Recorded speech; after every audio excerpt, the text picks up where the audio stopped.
Hello everyone. आज class 10th की geography का चैप्टर नंबर फर्स्ट हम लोग स्टार्ट करेंगे, जिसका नाम है रिसोर्सेज एंड डेवलपमेंट। तो रिसोर्सेज और डेवलपमेंट वाले इस चैप्टर में हम लोग को डेफिनेशन समझना है और सारी चीज़ें समझनी है रिसोर्सेज के बारे में, और इस रिसोर्सेज को कैसे हम यूज़ करके डेवलपमेंट कर सकते हैं इस चीज़ के बारे में हमें समझना है। तो क्या कह रहा है, can you identify and name the various items used in making life comfortable in our villages and towns. List the items and name the material used in their making.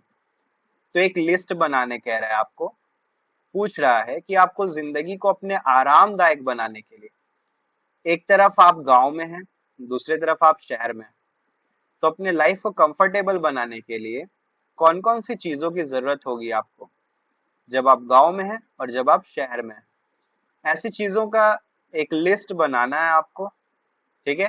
और क्या क्या मटेरियल लगने वाले हैं अपने लाइफ को comfortable बनाने में, उसको आपको उस लिस्ट में नाम लिखना है उन चीजों का। सो बेसिकली हमारे लाइफ को कंफर्टेबल बनाने के लिए जो भी चीजें यूज होती हैं उसको हम रिसोर्स कहते हैं, ठीक है। Resource, everything available in our environment which can be used to satisfy our needs, provided it is technologically accessible, economically feasible, and culturally acceptable, can be termed as resource. सबसे पहली बात यहाँ पर इन्वायरमेंट की गई है। इन्वायरमेंट मतलब क्या होता है? सराउंडिंग। हमारे सराउंडिंग में कई सारे लिविंग बींग्स भी हैं और कई सारे नॉन लिविंग बींग्स भी हैं। तो ये जो लिविंग बींग्स और नॉन लिविंग बींग्स है हमारे सराउंडिंग में, ये हमारा इन्वायरमेंट बनाते हैं, ठीक है। हमारे सराउंडिंग में जो भी living and non living beings हैं, ये हमारा इन्वायरमेंट क्रिएट करते हैं। नाउ, तो हर वो चीज जिनसे हम इंटरेक्ट करते हैं, चाहे वो लिविंग हो चाहे नॉन लिविंग हो, जिससे हमारी जरूरत पूरी होती है, प्रोवाइडेड हमारे पास ऐसी टेक्नोलॉजी हो कि जिससे हम उस चीज को एक्सेस कर सके, और साथ ही साथ वो हमारे इकोनॉमी में भी आता हो, यानी हमारे बजट में भी आता हो, और कल्चरली एक्सेप्टेबल कहने का मतलब है कि कोई ऐसी चीज ना हो जिससे हमारे सोसाइटी को हार्म पहुंचे, ठीक है। तो कोई भी चीज, हमारे सराउंडिंग का कोई भी चीज जो हमारे नीड्स को पूरा करेगा, हमारे नीड्स को पूरा करेगा, उसको हम रिसोर्स कहेंगे। क्या कहेंगे? रिसोर्स। लेकिन इसके लिए 3 कंडीशन दिए गए हैं।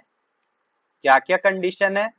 कि हमारे पास वैसी टेक्नोलॉजी होनी चाहिए कि जिसके थ्रू हम उस रिसोर्स को यूज कर सकें, हमारा इकोनॉमिकली फिजिबल होना चाहिए, यानी कि वो रिसोर्स हमारे बजट में आना चाहिए, और कल्चरली एक्सेप्टेबल होना चाहिए, यानी कि ये जो रिसोर्स है इसको हमारी जो सोसाइटी है, हमारा जो कल्चर है, वो इसको एक्सेप्ट कर सके, ठीक है। तो ऐसी चीज को हम रिसोर्स कहते हैं कि जब कोई चीज हमारी टेक्नोलॉजी से एक्सेसिबल है, हमारे बजट में है, हमारा सोसाइटी उसको एक्सेप्ट करता है। ओके, तो इस तरह से देखा जाए तो यहाँ पर इंटरडिपेंडेंट रिलेशनशिप बताया जा रहा है नेचर, टेक्नोलॉजी और इंस्टीट्यूशंस में। फॉर एग्जाम्पल, अगर हम यहाँ पर एक एग्जाम्पल लेते हैं, मान लीजिए गोल्ड का, ठीक है। आपको पता है कि गोल्ड जो है ये ओर्स से निकलेगा, है ना।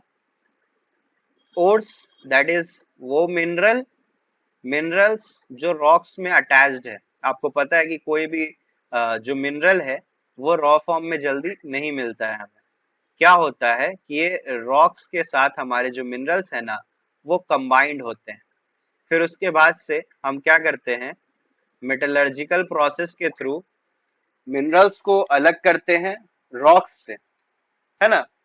तो हमारे पास यहाँ पर क्या कह रहा है कि हमारे पास यहाँ पर ऐसी टेक्नोलॉजी होनी चाहिए कि जिसके थ्रू हम इस रॉक्स में से मिनरल्स को अलग कर सकें। दूसरा, अगर ये टेक्नोलॉजी है हमारे पास, लाइक कोई मशीन है अगर, तो इस मशीन को हम खुले में तो नहीं रखेंगे।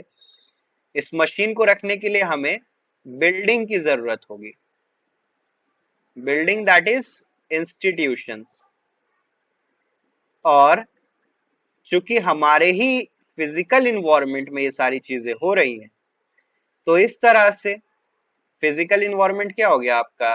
लैंड, एयर, वाटर, है ना, जो भी आपके फिजिकली अवेलेबल है सराउंडिंग में। फिजिकल मतलब जो प्रत्यक्ष रूप से, मतलब जो विजिबल है आपकी आंखों से। तो जो आपका फिजिकल इन्वायरमेंट है, जो भी चीज अवेलेबल है आपके सराउंडिंग्स में, वो और इंस्टीट्यूशंस लाइक बिल्डिंग वगैरह, स्कूल वगैरह, टेक्नोलॉजी, इन सभी को आपस में इंटरकनेक्ट कौन कर रहा है? Human beings. क्योंकि जब तक ह्यूमन बींग्स है तभी तक जरूरतें हैं, और अगर ह्यूमन बींग्स नहीं है तो क्या ही जरूरत है किसी को कि इस ओर में से हम गोल्ड को एक्सट्रैक्ट करें? क्या ही जरूरत है? कोई जरूरत नहीं है। आगे क्या कह रहा है? The process of transformation of things available in our environment involves interactive relationship between nature, technology and institutions. Nature, technology and institutions. Nature हो गया आपका इन्वायरमेंट। तो जो भी चीज हमारे इन्वायरमेंट में अवेलेबल है, हम उसको अपना रिसोर्स बनाते हैं, और ऐसा करने के लिए हमें इंटरेक्शन करना होगा। किससे? हमारे नेचर से, यानी हमारे सराउंडिंग से हमें इंटरेक्ट करना होगा, टेक्नोलॉजी से और इंस्टीट्यूशन से। Human beings interact with nature through technology and create institutions to accelerate their economic development. जैसा मैंने आपको एग्जाम्पल में बताया, वही चीज कह रहा है कि ह्यूमन बींग्स क्या है कि सबसे पहले वो नेचर से इंटरेक्ट होते हैं। तो नेचर में हमें क्या मिलता है? और बिना टेक्नोलॉजी के तो हम निकाल ही नहीं पाएंगे। तो नेचर से अगर हमें हमारा रिसोर्स चाहिए तो हमें सबसे पहले टेक्नोलॉजी का यूज करना होगा। इस टेक्नोलॉजी के मदद से हम अपने नेचर से इंटरेक्ट कर सकते हैं। अब जब हम इस ओर को निकालेंगे तो हमें जरूरत होगी पूरे एक सेटअप की, पूरा एक इंस्टीट्यूशन का, जहां पर हम इस काम को मास लेवल पर कर सके, मतलब ज्यादा से ज्यादा हम ओर से गोल्ड को निकाल सके, ताकि हमारा इकोनॉमिक डेवलपमेंट हो, यानी कि हमारे पास ढेर सारा पैसा आए। ठीक है? So do you think that resources are free gifts of nature as is assumed by many? क्या आप भी बाकी लोग जैसा सोचते हैं कि रिसोर्स जो है वो फ्री फोकट में मिल गया हमें?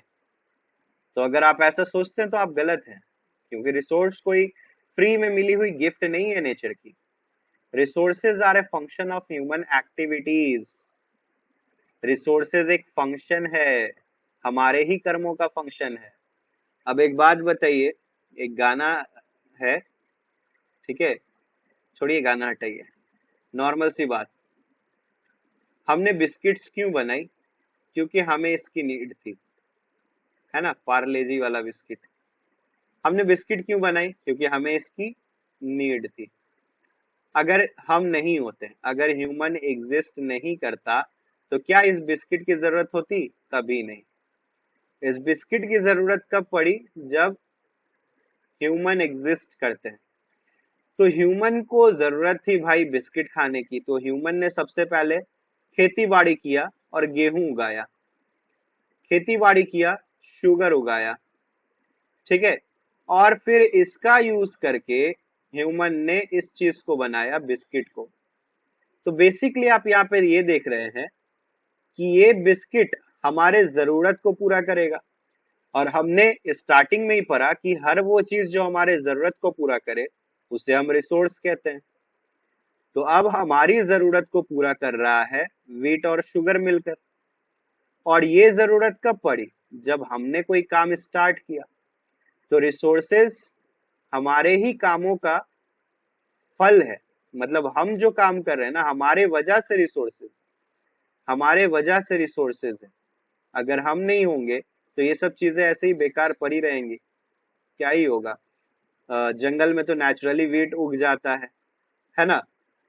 तो आप एक बात बताइए, जंगल में नेचुरली गन्ना भी उग जाता है। अगर ह्यूमन नहीं होगा तो क्या इन चीजों का यूज होगा? कौन करेगा भाई यूज? किसको इतना अकल होगा कि हाँ भाई इससे बिस्किट बनाएंगे और खाएंगे? पॉसिबल ही नहीं है ना। तो रिसोर्सेस हम बनाते हैं, किस लिए? अपनी जरूरत को पूरा करने के लिए। इसलिए रिसोर्सेज हमारे ही एक्टिविटीज का फंक्शन है। हम ही जो है ना, इसेंशियल कंपोनेंट है रिसोर्स के।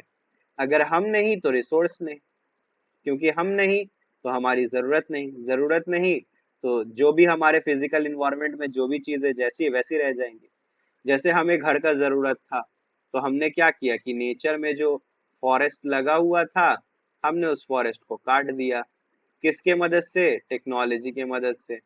फिर हमने वहां पर अपना घर बना लिया। Now they transform material available in our environment into resources and use them. जो मैंने अभी बताया वही चीज है। अब रिसोर्सेज को हम कुछ अलग अलग पार्ट्स में क्लासिफाई कर सकते हैं। जैसे अगर बात करें ओरिजिन के बेसिस पर, ओरिजिन मतलब स्टार्टिंग पॉइंट।